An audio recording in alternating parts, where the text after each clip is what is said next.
Marty actually set the clocks at Lambeau Field 10 minutes ahead, so we drove by. Had to be there early. What was the final score last night? 35-19. 17, I think right? 17. 30. I'm not sure the Lions are going to win a game. They might have another 0-16 season. Yeah. That coaches. Okay. Is Al on? Yes. Okay. Mhm. This is the Richland County Board of Education. Commissioners Board. I am Commissioner Darrell Banks with Tony Vero and Cliff Mears, fellow commissioners. Stacy Crawl, our clerk. We are joined by Captain Sweat. Radio, we have Dick Miller and Amanda Spencer. And on with the press, Al Lawrence is online. Here in the room with us is Al Lawrence is from the News Journal, Carl Hunnell from Richland Source, and from WMFD, we have Archie McMillan. And we first thing on the agenda is to talk about the Marks Tower, Lucas 911 Tower. And Captain Sweat, would you fill us in where we're at? So we had started with that cost estimates, and we thought we were going to be somewhere in the neighborhood of $550,000 to $600,000. Those costs have gone up substantially due to materials and whatnot. But more importantly, I think the best would be to start with Amanda and Dick. Why don't you guys come up here so we can. We didn't redo this conference room just to have you guys come up.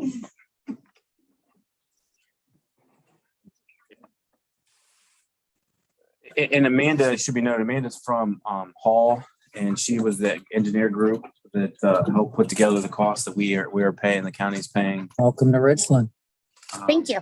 So I think best to start with her, and she can explain some of the additional costs. I think the initial and some for like the site work, I think that's pretty straightforward. We anticipated a 30-foot base. It needs to be 35-foot. So that's an additional run of like $25,000. And that was based on the soil samples that they took out there. I don't think that was really a shock to anyone to that, but the bigger sticker shock is definitely the cost in the tower itself and mainly materials, but I'll let her explain that. So as we work through the process, we obtained soil samples through the geotechnical engineer, and we submitted that report to Nello, one of the tower manufacturers that we coordinate with. They do a preliminary design for both the tower and the foundation recommendations. And they use the antenna information that we give them and all of the information that we provide, and they come up with a preliminary cost estimate for the tower. I have brought that with me so that you can see it if you would like. Based on the information that they were provided, as Captain Sweat said, they were estimating a 35-foot deep foundation to support the tower. The tower's, I believe, a 330-foot tower with an additional height for the antenna height. Based on the height of the tower and the foundations, they came up with the estimated foundation recommendations. As far as the tower costs, they were a little bit higher. And what we're seeing right now is there's a volatility in the construction market, and Really? there's a substantial increase in the cost of steel. While we were bidding one of the other towers, we had to increase the tower cost during the bid because the estimate that Nello provides us is only good for 2 weeks. And after 2 weeks, they revisit it with the increased cost of steel, and it went up around $2,000. Can we wait another 2 weeks and maybe it goes down? We could, but so far it's not trending back down yet. And on top of the additional costs for the tower, the site work and some of the other items have gone up. I brought the copy of the cost estimate just to kind of talk from. And the cost that we saw in the Bowling Green bid, which is very similar to this, the fence was around $10,000 more than what we saw a year and a half ago. The electric was about twice what we saw a year and a half ago. So just kind of compounding all of those different items, they're just up a lot from what we saw and what was used to give you the initial estimate. So to help them understand where we're at, what are we at total cost right now? So right now we are at $671,500 is the estimate that we have in. We are, In your email, you didn't have the 500. But maybe that's the extra additional cost in the last couple Is that of the years. extra, Approximately, the extra piece of fence? the approximately. so we are verifying with the building manufacturer for the structure, some costs from them to verify that what we have in here is an accurate estimate. But we do believe that it's, if anything, it might be a little high. It may be able to go down a little bit, but that's what we have as the estimate right now.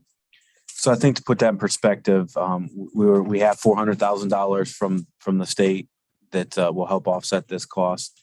We were looking at the additional funds coming from the local source. So I guess we're back here to get our direction to find out where we go forward from here. So engineering question, and I'm not asking in the sense that how, I guess help us understand how the initial estimate said 30 feet underground for the base, and then it had to go to 35. And I'm not an engineer, so I'm just trying to understand that piece. So a lot of the time, the Nello manufacturer will try to use information from the Web Soil Survey website, and that gives them a general idea of what the soil condition is in the area. A lot of the time, that's a more conservative approach to designing the foundations. In this instance, it was just not more conservative. So once we were able to get GCI, our geotechnical engineer, out on site, they did borings in the exact locations of where the tower will be located and where the structure, the shelter will be located. We were able to provide exact information based on that. So there's no standard depth per se with respect to these towers. A lot of it's based on soil. It's based on soil. It's based on loading for the tower. The height also plays a factor into it, right? And any predetermined antennas or equipment that we know is going to be on the tower, we account for in the original design as well.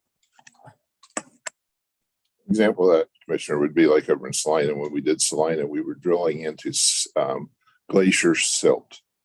That was where the edge of the glacier evidently back in the day had stopped, and it was all kind of clay, but it was sandy. We ended up putting 14-foot wide holes, 46 feet deep in the ground. I mean, because of that glacier silt. I mean, we just dumped concrete after concrete. So each one's a little bit different as you go forward. There is an alternate foundation design that we can bid out. We did this up at Bowling Green. It did not prove to be cost effective or cost efficient for Bowling Green. But instead of doing the straight piers all the way down at 35 foot, we can look at doing a pattern pier where it would be more of a boxed concrete base with piers going down into it. And we can add that in as an alternate to the base bid and see what's more cost effective for the county. And if it's more cost effective to do that and a cost savings, then we can switch to that type of foundation. But the standard foundation is just the piers. Patent pier would be like you take your kitchen table with 4 legs and turn it upside down. Mhm. They bury it down in there. And That's not the preferred method though, correct? It's just not their standard default. There's nothing wrong with it. I believe we've done it on several others. It's an alternate design, foundation design. Sometimes it's more cost efficient, sometimes it's not. But like in Bowling Green, Commissioner, the cost of the concrete, because the table part of your concrete is sometimes 3 or 4 feet thick on that upside down table. And then the piers come up out of that 3 or 4 feet of concrete. So like I said, it's like turning the table over and the legs are what you're going to put the tower on. If you put it out to bid with this other design, you could have more, it could not be cost effective, and then costs could go up either more, they could go down. I think they would bid it as an alternative. And as an alternate, Like Yeah. addendum. I'm gonna do that. I think, Do we? why? How much does that delay the project if we bid it as an alternative? It doesn't delay it at all. I just need to call GCI up and it'll take them a couple days to put together a memo with recommendations and we can send that to Nello. Yeah, for let's that. put that in as an alternate. Absolutely. By the way, my daughter-in-law is a structural engineer, building steel buildings. I checked with her on the price of steel, and she says, Yes. I mean, we're even being told upwards of 3% every 2 weeks. Yeah. Yeah. Are the increases that they've sustained over the last several months. We have money in our capital projects fund. I checked this morning. We also have the capability, when we approve the revenue loss piece of Rescue Plan Act, the potential reimbursement. We'd have to look at that a little more in depth with use of Rescue Plan Act. You want to talk about monies for infrastructure. This is something the public obviously wants. We need for our safety services. I get asked all the time by people, Lucas, when's that cell equipment going up on the Marks Tower? So we definitely need to do this. So Well, to address that part of it, Commissioner, we've been in close contact with that cell carrier. They're ready to go. They have their equipment. We've considered their loading on the tower. Everything should be, matter of fact, I talked to him. I'm gonna say last week, I talked to the lady that's heading their construction, and I told her that if she had her stuff there, that we would put it on as we were constructing the tower. So we should be. Juan Luke is very happy. Can I ask a question about the cost overrun, just so I understand where it's all coming from?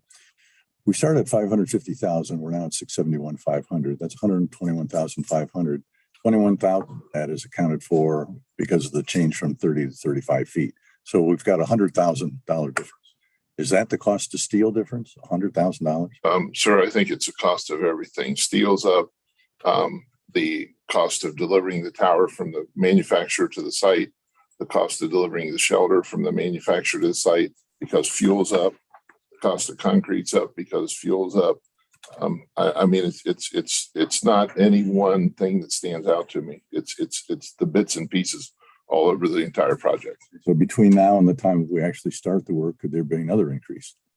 Well, the sooner we bid it and lock in the prices, then we're locked. So Locked into this, it could go higher. absolutely. The bid documents that I was provided by the prosecutor's office and the bid notification indicated that they were requiring the contractors to hold their bids for 60 days. The only time that I've seen where the contractor has come back with a revised cost is if there was a change to the tower design that had to be made for some reason. We've had that once that I can recall, so I don't expect that to be an issue. We did fast track a PO for the contractor in Bowling Green so that they could get locked in for the tower with Nello at that cost that they received a quote on and that they used in their bid amount. And in my experience, once you gentlemen do approvals and would accept whatever bid, if they are acceptable, this office has always had POs turned out pretty quickly. So I don't see that being anything that would slow the process. Thank you. Entertain a motion. We need to entertain a motion right now. I mean, you're just going out to put it to bid, right? And then you come back. We'll need your approval to put it out to bid. All right, motion to put the motion to put it out the bid for the tower, Marks Tower, excuse me.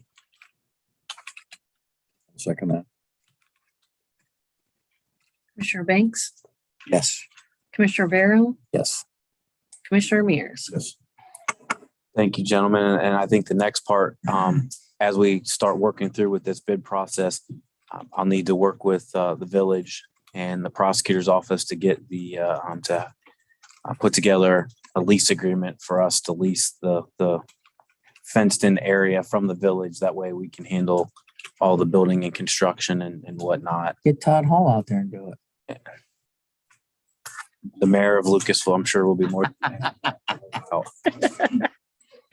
Well, we appreciate the efforts that joint effort that we all made to get this done, and we'll reach out there to Tony for working on the cell tower part or the cell service part of it.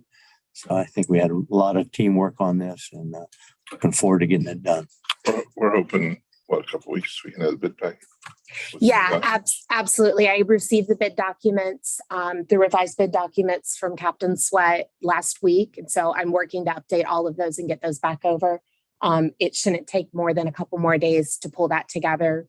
I would expect to have it to you no later than Monday for the prosecutor to review. And once we get that back, then it'll be just simply advertising it in the local advertisements. For 3 sessions, it has to be advertised for the 2 or 3. I'm sorry, I don't remember. No, you're okay. We've been able to do it in 2, depending on whether we can also advertise on the county website. So I'll work with the prosecutor to do it in the most efficient way. And we had several of the tower contractors who know this is coming and is looking for it. So they'll be first in line to get the plans. I'm quite certain of that.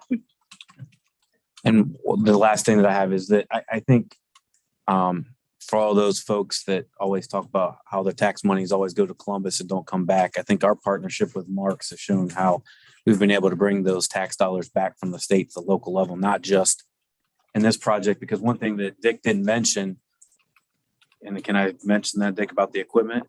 You know, Marks is going to provide the radio equipment for this location, which saved the county hundreds of thousands of dollars to get this up and running. And then the partnership that we had at the Dininger Road site where we got on the tower up there in the northern part of Shelby. So the radio coverage that we've been able to do with the partnership with Marks has been great for this community, and it's for dollar been a great asset to us having that relationship with Marks. Excellent. Thank you, Rick. Thank you Thank you. all. Carl Hunnell, questions? Just a quick question, make sure I get it right. Which, are you going to bid it both ways or just the alternate way? It's one bid, Mr. Hunnell. It just has an alternative foundation put into the bid. So you can either go here or here, depending on what you want to do and the pricing that you're going to assign to that. And generally speaking, I would assume that the companies that bid this will bid it both ways. They'll give us a price for both. And then we will decide, or the commissioners will decide in consultation with the engineer, what would be best for our project. And just one more, but once the bids come back, assuming commissioners approve, what's the timeline from approval by commissioners to actually having a tower up and operational? The Bowling Green Tower was about a 6 to 8 week lead on the bolts. It just goes down into the foundation that the tower sets on. And then it followed about 2 weeks, so 8 to 10 weeks on the metal. And then everything else just flows in from there. The biggest thing here will be the challenge, just like she spoke about Bowling Green. As soon as we can get a PO, we get a PO and lock in those prices. Want to do it before it gets cold too, right? Next year. I mean, I know there was talk. Would the foundation be done before it really starts getting cold? Okay. No near weather around here. I can't tell you that, but we've got, we've done them in the middle of winter before, and they got concrete blankets and all that stuff that we've done. Yeah, luckily for them, most of the concrete will be below the frost line anyway. Right, So right. It's under. that won't Yep. be such a huge issue.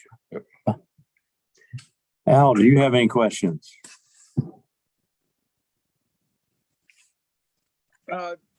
Just one on its more curiosity. Is this going to be a freestanding tower or a guide tower?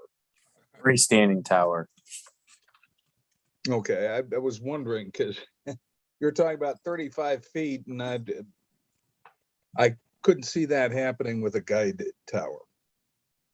Yeah, much smaller footprint with the freestanding tower. Okay, yeah, I understand that.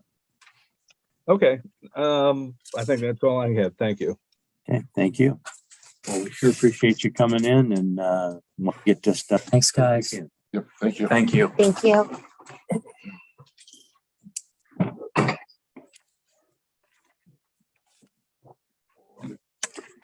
Okay, let's move forward with other, being the certification of the record of proceedings for September 16th. So moved.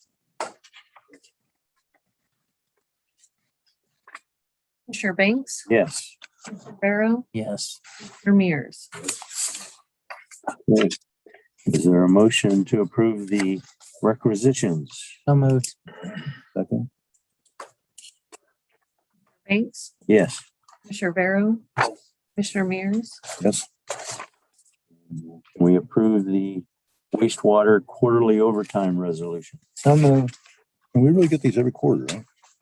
That's mainly why they. Unless you want to go work it instead of them. I'll pass it now. Well, second. Commissioner Banks, Yes. Commissioner Barrow, Yes. Commissioner Mears.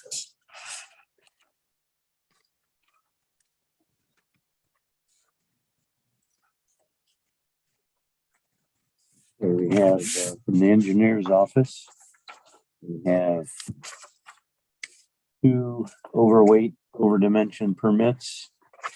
These are to, the Capital City Group has requested two hauling permits for a trailer vehicle with truck with trailer vehicle and a self-propelled crane needed for construction on the Pavonia Road gas compression station. So moved. Second. Commissioner Banks, Yes. Commissioner Vero, Yes. Commissioner Mears. Okay. I have an other. I do too. Okay. Let's hear other. Go ahead, Stacy. I just need to report the annexation that was filed into the city of Shelby that we announced like a week ago. It has been withdrawn at this point just because it's going to take up to 8 weeks to get the official plat map because they didn't file one. Just make it cleaner, as Shelby would have, like they should have passed something last night. Move it ahead, move it along. So the petitioners agreed to withdraw and refile as soon as they have the right map. I blame Marilyn for that. She's from Shelby. Your turn. This will go along with what we have at 10 o'clock. We had obviously discussion on the Rescue Plan Act funds last week with the city. Just a couple of updates besides obviously Jody coming in on 10 or at 10 o'clock this morning. Trying to get the judges down here. In May, they requested use of funding for additional space as a result of social distancing. With the variance and the spike, they have instituted the procedures they had last year and into this year, which makes life very difficult for them in terms of having to create space when they look at juries, seating jurors. As you know, they're now shipping people all the way to the basement, and they're not upstairs in the courtroom. So they have made a formal request for Rescue Plan Act dollars for an additional courtroom to assist with space, trying to get them on the agenda, and then we'll need to review to see if it's an acceptable use and if we want to do that, because that'll involve some moving of pieces and parts, as we know. So that's coming, and then Pat will be coming in to discuss the revenue loss piece using the formula sent by the Treasury. We did have a projected revenue loss or have a revenue loss under the auspices of the guidelines of about $3.1 million. That's not to say we're going to go out and just spend it, but that's just to separate that money out, claim the loss, and then you have broader use of the funds, which this could potentially be one of them. So we're starting to see a little bit of movement on the Rescue Plan Act. And then I talked to Brady yesterday, and I'll get with him today or tomorrow on the steering committee. So we're having a little bit of movement on the Rescue Plan Act monies. Good. Okay. Questions on that, Carl or Al? That's part of the total. We need to be clear. That doesn't mean we're going out and spending it. But I know one area we'd like to use some of that revenue loss is the engineer, right? For road, they lost a significant amount of money last year because they didn't have gas tax coming in. So roads that would normally be done went not repaved. So you talk about taxpayers wanting to see money invested in infrastructure, roads are definitely at the top of that list. So that's an area we'll look at with those monies as well. But we got to get that money out into the fund. We got to put it in a separate fund. That had the same time date of starting it. Okay. Al, you have any questions?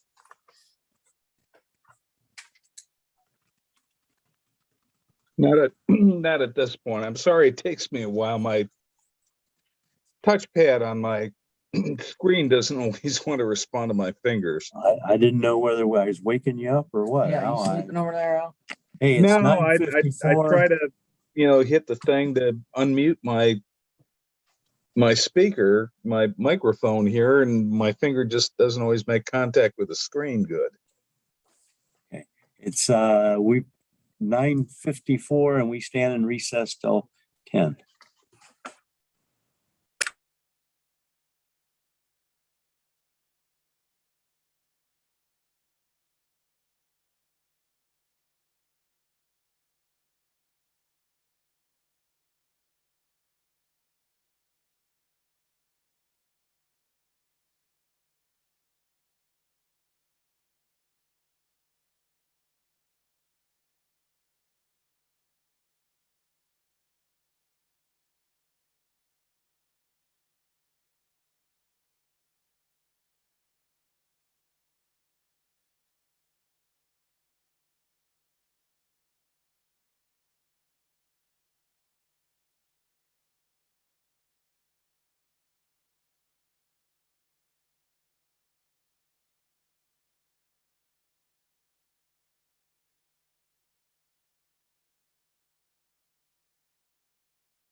Is that? Oh, I'm gone. 4 to 7.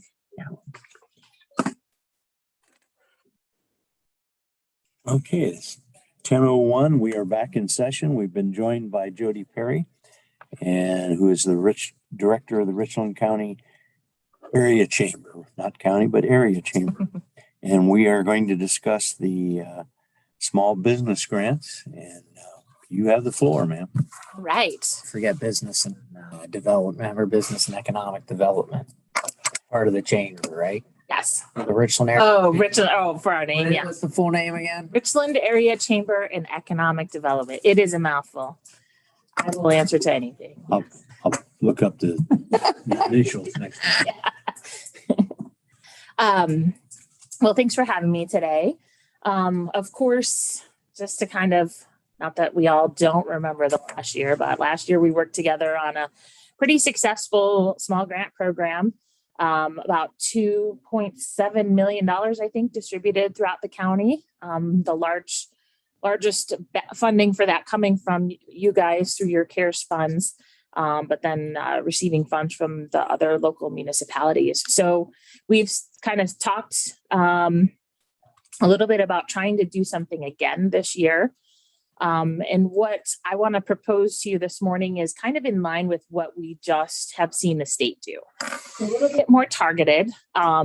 As we have been out in the business community talking to people, both our economic development team, as well as, just the rest of the staff, we do know that there are still businesses lagging in terms of recovery. Now, of course, we're in the middle of another surge, so there's even some current impact. I've talked to restaurant owners recently, and for the most part, I think things are not anything like they were last year, but several of them say that they have seen over the last few weeks just a downturn in. Panera is closed. Is it? Washington Avenue. Yeah. Closed. But are we- Staffing. For staffing. That is the other big problem going on right now. A little harder to solve on that one. But we are trying to do what we can. Of course, we did the job fair, and then just trying to work on, reactivating as many people into the job force as possible. So that's definitely still happening. It seemed like it got a little better over the summer, and now it's coming again. And then, of course, kind of the third thing that businesses are dealing with right now are supply chain issues. And so we've probably all tried to buy something, appliances, things like that, you're waiting. Furniture. And it goes back to the staffing issue. Yeah. So, there's several factors. Is a big, You can't staff, you close, you can't ship. But right. It's Yeah. And the inflation. inflation, and we went to Kroger on Sunday. From overseas, all sorts of stuff. Yeah. So anyways, that's kind of like just what business owners are dealing with. And so, we took a look and said, where would we suggest that we target money this time? And I really did like what the state recently did over the summer. They did it in 3 areas: food and beverage, which would, encompass all sorts of businesses in that range; entertainment venues, not just with restrictions, but obviously people just not wanting to gather around other people while we're still in the middle of this; and then lodging. And, the first time around when we did these grants, we limited the size of businesses. So, and that was, of course, intended purposefully to get money to the smallest businesses that we thought might have the biggest uphill battle recovering. This time, and really what the state did is they didn't do it by size of business. They really did it by the type of industry.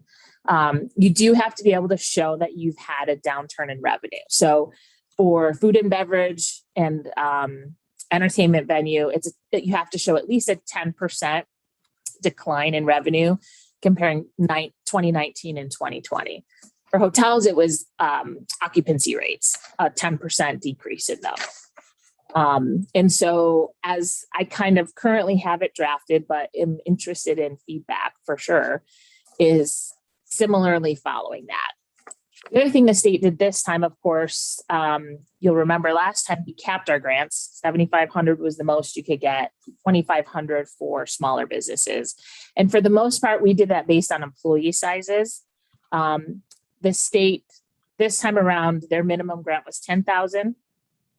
And that went, they had a 10, a 20, and a 30, depending on the range of the impact. So, you know, I have talked to people that they're, you know, quite frankly, their business is doing okay. In fact, some have reported record years, which is great. We love that. Businesses that are, you know, maybe their particular line of business wasn't particularly impacted. Some of them are, Tied to the I pandemic. was just gonna say, some of them are manufacturing or making things that are tied to that. Yeah. Yep. Others have just, you know, benefited in that, but some definitely are lagging. And there have been a lot of programs, you know, obviously PPP, the Restaurant Revitalization Fund. It fun. I mean, Yes, but quite frankly, you know, from the when they were closed in the immediate onset of the pandemic to just the trailing, you know, impacts, particularly, I think of food businesses and lodging and entertainment venues. These three areas, their restrictions really impacted how they did their business a little bit more deeply, I would say. And oh shoot, I had another thought. I just lost it. Anyways, so that's kind of what we're thinking. I think the way that the state did it was 10 to 25%. You got, 10 to 30% was a $10,000 grant, $10,000 grant. 30 to 50 was a $20,000 grant, and anything over 50% was 30,000. It would be capped though, like if the actual dollar loss of your revenues wasn't in excess of 30, you know, you'd cap it wherever that is. Jody and I met. It involved a lot of work from the chamber last time. I think she had another heart palpitation, I think, when I was like, hey, Jody, you want to do this again? So That is a true. one of the things we did we got to do what's right. We're not afraid of doing the work, but let's get that clear. We thought, hey, the state laid this out. Let's just mirror what the state did, but for Richland County. Let's do another 10, 20, and 30 for Richland County only. Let's stick to these areas. And Jody explained to me how that could be done via NAICS designation. Is that correct? Yep. You want to tell Carl what NAICS stands for in case he doesn't? Yes, the North American Industrial Classification System. So it's like a 6-digit thing that the government gives you to classify, but like food and beverages start with all 722s. Lodging is, I don't know, 729, maybe something like So that. that was the question I asked, is how do we know if this is Jody's expertise? So how do we know if a business is in entertainment, lodging, food and beverage? Jody went NAICS designation. So, okay, that's good. And then the other thing we wanted to do for the ease of administrative convenience, and this is how the state did it too, which makes sense, is this a first come, first served basis. Now that doesn't mean Jody can't come back and ask for more if we get to that point. But that really, it puts some onus on the businesses to get moving on this because it's first come, first serve. But then it also helps the chamber and help explain to Carl how that would help you guys in awarding the grants. So the way that we did it the first time, we had a defined application period, which we still would Right. in this way. But we didn't award anything until all applications were reviewed. We had set up a scoring criteria. It worked well. I think ultimately in the end, though, thanks to the additional infusions, particularly that you gave from the county, we were able to award all eligible businesses, basically. In fact, returned a little bit of money at the end. So if that is we don't know exactly, of course, this way, we're suggesting maybe more money, but to less businesses. We don't know exactly, how much to expect from that. But our thought would be we could start working on the grants once we started getting applications. Basically, at that point, they're just going to have to clear the basic threshold of qualifications, which would largely follow the state, but maybe with a few small tweaks. And then we could just start working through the money and then keep you apprised of, how we're going through it, what's happening. The Restaurant Revitalization Fund that the SBA did this summer, just to give you an idea, I think they had allocated something like $29 billion for that. They had $75 billion of asks. And so I do know some restaurants locally that got it, but I know an awful lot that got shut out from that program. Can I ask how they determine that? So for example, if you have a franchise restaurant with Yep. 10 employees and you've Yep. got a mom and pop restaurant with 10 employees, are they treated the same because number of employees and not part of a franchise? With the resources that a franchise would have? The way that, I believe the way that the restaurant revitalization fund worked, yes. And the way that the states worked, yes. Now franchise is still generally locally owned, but like a corporately owned store, yes, that would be a little different. The one thing the state did, particularly I think that is positive for food and beverage, was they allowed you to apply per location. So we did find that in the first round. We had one business, it was a franchise, but they had multiple locations. And we could only give them they're under one business number. So the way that we had the thing structured the first time was you get one grant and you're done. I think that's how it should be. The state though allowed you to get multiple this time, but you had to prove that for each location you had that loss. So let's say, for example, one was like a business in a downtown area that saw a huge downturn, but another was in an area that didn't. They wouldn't receive. Same, a franchise, Yes, okay. yeah. But so some of that I think is kind of the conversation I'd like to get. You know, do we want to veer from the state in that aspect? You know, that's My thoughts would be to keep it to how you do. one per business number. Makes it easier. It makes sense. That becomes a little tricky to track, Mhm. right? And you are one consistent business, right? Well, one area, I mean, that's no different than any other business. I Right. work in the private sector, you know, we had Seamless, and then we had Welded, Mhm. right? And businesses are up and down, but we were one business. Yep. So I would prefer to keep it as one I business. can see where if you had a franchise one located downtown, they're losing all kinds of money, one located somewhere else, and they're making money. It ought to be. Does it even out? Yeah.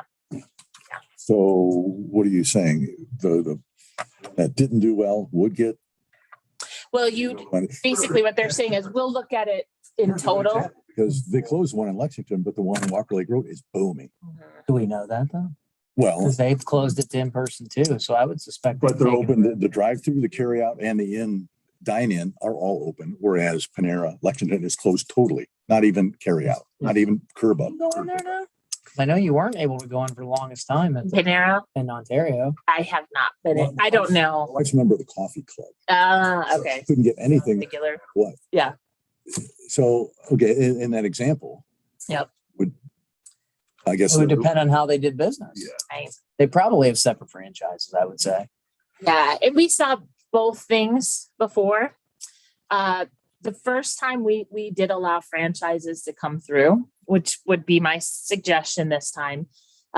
We did not necessarily allow corporate stores to come through. So most, like, just as an example, like most Starbucks would be corporately owned. They're not franchises, whereas, you know, McDonald's would be a franchise, or Subway, or places like that. So what do you need us? What's? Sure. And you answered one. Okay. Second question was, I recently dealt with the Honor Bus, and Mhm. That company is not from Richland County, but we do have motor coach companies or company, I know, from Richland County. They're losing their hind end.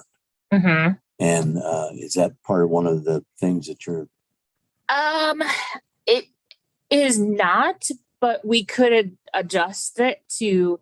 So one thought that I had, particularly around the lodging. So the way the states is it's just hotel, motel, and bed and breakfast.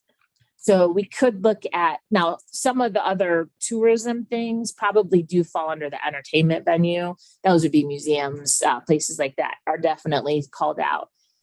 In that instance, that is a really good point. And it wouldn't, but we could kind of maybe, we can set the guidelines how we want. Got to look at the guidelines. Include that. Spent, there are dollars being spent on out of county businesses. We need to look at the guidelines on that because I don't believe. well, I don't think we ought to be spending on out of county business.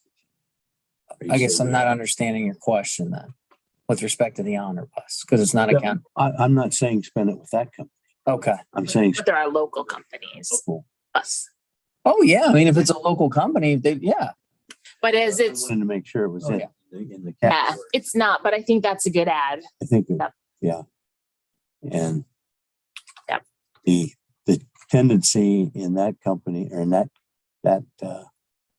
type of organization is unfortunately all the little ones are suffering and the big ones are buying them out for nothing. Yeah. I mean, I know one just recently sold, but I could look. I think we might have still one other locally owned travel agency. Would be another, type of industry in that tourism range that just kind of falls. Yeah. Burger? It should be there. Well, they just closed. Oh, So, but I think there's a couple like home-based ones that would have been impacted in that. So let me add that to my. so what do you need us? Let's talk about what's needed from us in formal action. I guess you and I talked about a dollar amount. So what are you thinking? Well, my suggestion would be $1 million to start it. I don't know.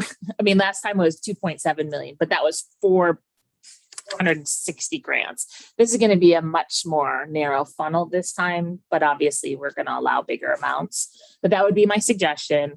And then I can keep you in the loop, once like how the money is going. And then, if you want to consider additional funds. Did you get them?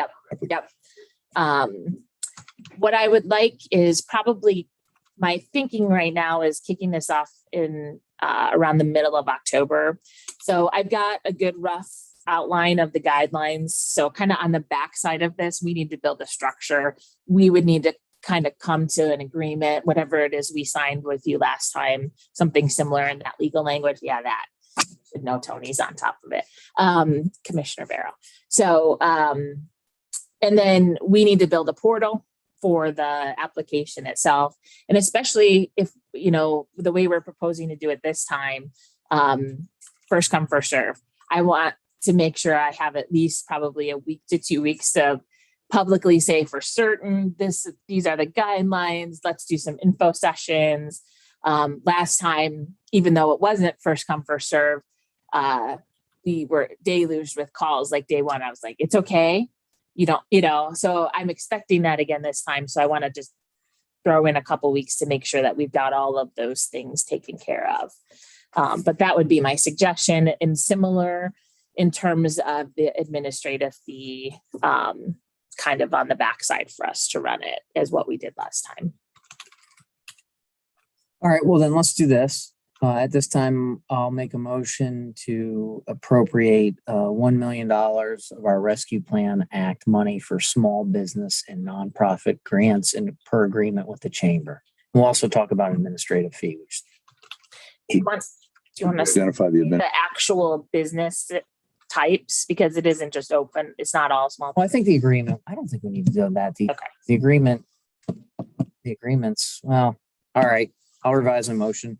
Motion to appropriate $1 million of Rescue Plan Act, which is to include an administrative fee with the chamber to be covered in our agreement for the following businesses: those engaged in businesses involving entertainment, lodging, and in the food and beverage industry.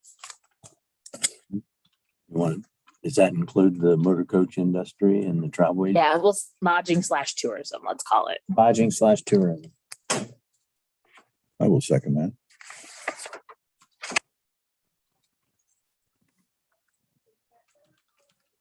Commissioner Banks, Yes. Commissioner Barrow, Yes. Commissioner Mears. Yes. So then, Jody, do we need to discuss? I think you have an idea of where to go with the businesses. Let's limit it to the one business identified. What do they call it? The FEIN? How do? Yep. Let's do Yep, that. how we track it. Daryl took care of his issue, right? Yes. Then I need to work on the grant agreement or sub-grant agreement, I guess, with the prosecutor's office. Is there anything else you need from us by way of formal action? I think that's the big things. My suggestion would be maybe like so tentatively I'm thinking around October 18th to launch it. So maybe in about 2 weeks, I could come back with all of the guidelines. And this is always Have the a good agree- time to talk publicly and have people hear what we're doing and then make sure we're all good. That works. maybe other communities in Richland County, Mayor Brankus, and maybe our friends at the city could also piggyback onto this. What's in township? And some townships could do this as well. Yep. So this is let's hope we can be the leaders in this. Mhm. And other government entities or political subdivisions within Richland County will follow suit. We would welcome all partners. Jody, I want to thank you. I know this is a lot of work, but we appreciate it. And it's a good thing, right? Dollars back in the community. Absolutely. And our staff's excited our staff is ready to work on it. We're always excited to help businesses though. It really, Rates are really high. so I have to say, like, we never get to, distribute money. Usually I'm calling people to ask them to support us. And so it really was rewarding last fall it was a lot of work, but it was a lot of, we heard so many great things from businesses who are appreciative. We tried to pass that on to you as well, but, yeah, I think this will be really helpful and it's good timing with everything that. With the variance back up, right? Yes. So we're getting the judges back in here. Carl, do you have any questions? Tony mentioned other cities, municipalities, but you had any conversations with the mayor's office, Mayor Faker, whether the city has shown an interest? We have had preliminary conversations, yes. I think in what they're proposing tonight for their ARPA funds have some potential dollars that could go into this, but that's about as far as the conversation has gone so far. So I know when you were in last week, the only thing he committed to in terms of business was money to Tim Bowersock. That's how the money flowed the first time. But yeah, but I don't know if they're thinking that whole amount into this or not. I don't want to speak for the city. Hey, Al, do you have any questions? Not at this point, no.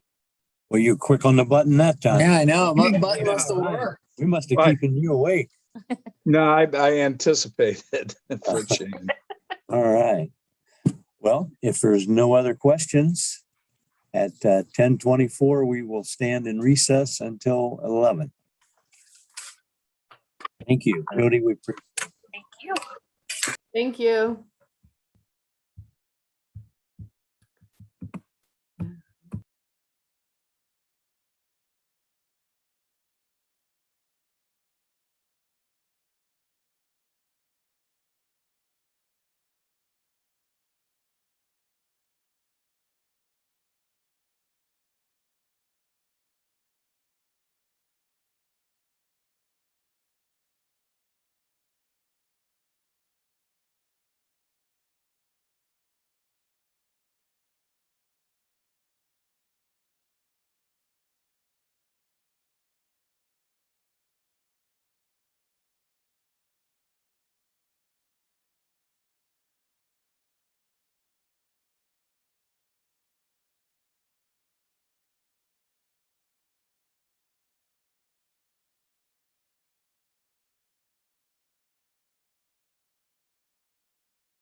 If you want for his file, just.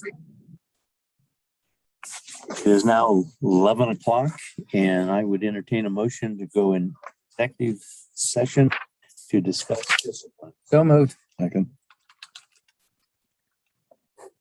Commissioner Banks, Yes. Commissioner Barrow, Yes. Commissioner Mears. Yes.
It is 11:18 and the Board of Commissioners are back in session. And can I get a motion on the discipline? Motion to institute a 1-day suspension out at wastewater for a represented employee. Second,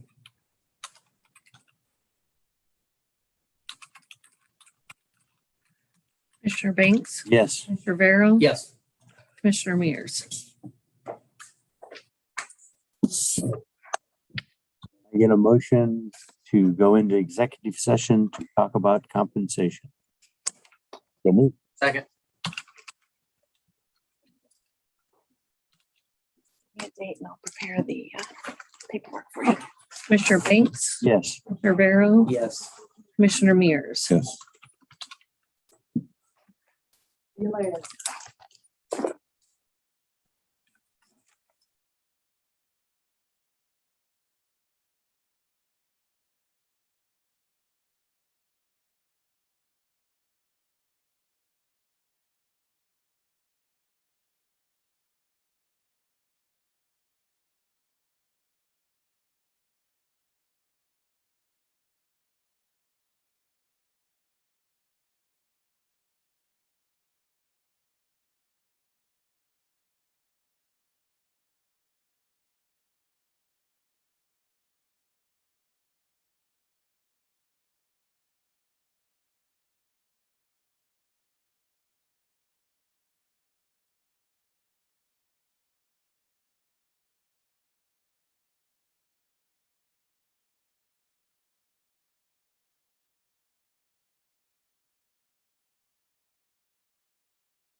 It's Cliff Mears, who stood next to him at a social gathering. That did he? Many times.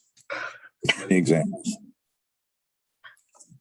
Okay, we are back in session 11:30, and after conversations, Tony, do you one of you two have a motion to make? This time, I would like to make a motion announcing the effective retirements, which will take place on November 30th we'll just go in order of how they're sitting. From left to right, Charlene Newman, Carmen Torrance, and Kelly Christensen, and that'll be November 30th. With a rehire date of December 1st, 2021 at the following salaries. Ms. Newman will be taking a pay cut to a salary with the a salary equivalent at an hourly rate of $42.93. Ms. Torrance will be taking a pay cut with an hourly rate of $31.56. And Ms. Christensen will be taking a pay cut, reducing her salary to $45.70. And then after we pass that motion, I have some comments on the record because I know there's always perceptions with retire, rehire, and this was done with the utmost thought of the three ladies sitting before us today to make sure the taxpayers got a pay benefit as a result of their rehire, while also allowing excellent employees of many years of service and hopefully many more to stay with us. So we'll take the vote and then I'll comment further. I need a second. Second. Commissioner Banks, Yes. Commissioner Barrow, Yes. Commissioner Mears. Yes. Okay, so there's some procedural things with respect to this. We're going to have to get on the docket a public hearing. But I want to speak to the public perception of a retire rehire. And I say now it's often more perception than reality for a couple reasons. One, the state legislature has over the years, because of the public frustration, really tightened how rehires can go. Okay, so it's not a golden parachute. One of these things that these three ladies recognized is in order for us to entertain the thought of retire, rehire, that they would have to come back at a reduced salary. They will also be, as details will come out, forfeiting sick time that is potentially paid out to them. In return, they're going, instead of getting vacation, they will be taking unpaid leave. So we have all the calculations to show we have valuable, experienced managerial employees who will stay with us at somewhat significantly reduced costs in return for allowing them to stay employed, which we certainly want because we love all three of you. So we want to be very clear that in Richland County, while we will permit retire, rehire, it needs to be done so at a taxpayer benefit. So the taxpayers benefit and the employees benefit. And they certainly benefit on the cost side, but they also benefit by having the three of you hopefully remain here for a few more years and maybe even longer. So we needed to be very clear for the record. This is not a retire, rehire, and carrying on as status quo. These three ladies are making a sacrifice which will benefit them long-term financially, but again, benefit the taxpayers. Very well said. Pleased that we're going to have you employed in the future. As Tony has said eloquently, taxpayers are benefiting in both in your salaries, cost of having you here, and in your experience staying with us. Win-win. Appreciate the opportunity sincerely. It's an honor to work for the county. Oh, get that in the record. Get that in the record. Honor. Make sure if you print that out, it's an honor, Al. He's not on. No, none of the press is on. Okay. No fan. Well, I would Thanks. No, motion to adjourn. So moved. thank you.